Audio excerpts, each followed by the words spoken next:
Loveable, new Norwegian domestic drama directed by Lilja Ingolfsdottir, starring Helga Guren and Oddgeir Tune. The film opens with Maria and a montage explaining how, after a divorce and being left with two children, she met this new guy, Sigmund, fell in love, got married again, had kids again. We start the real story 7 years later, when the relationship is at a crossroads. Maria feels overwhelmed with staying home and taking care of the house and the children, accuses Sigmund of not helping enough, not being present enough, while he feels suffocated by her and feels he has no personal space.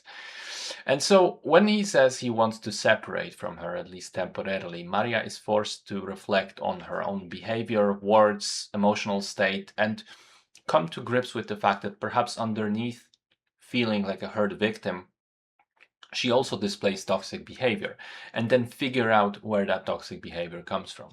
So it's essentially a therapy session in the form of a movie, an examination of this character who is very steadfast in their views and her self, and initially refuses to see the perspective of others or even accept the truth behind her own actions and emotions. It's a slow unpacking of all those things in the hope of getting better and resolving your own issues before you can think about fixing your relationships.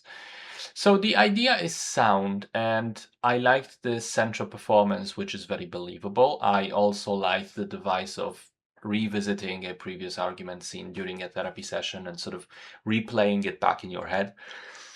But I also have to say that the movie is very in your face with its messaging. It explains everything out loud. There is little room for subtlety or for audiences to infer things, to figure them out for themselves, to connect the dots, which is a problem for me because I like to think when I'm watching a movie. And this sometimes felt more like a lecture to me, a set of lessons that someone would lay out in front of me one by one.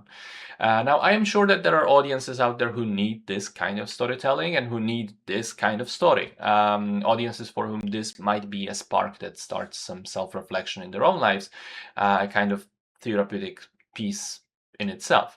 So I'm not going to knock down the movie too hard for it. I just think it's not for me personally. But overall, it's a decent, if unsubtle, film.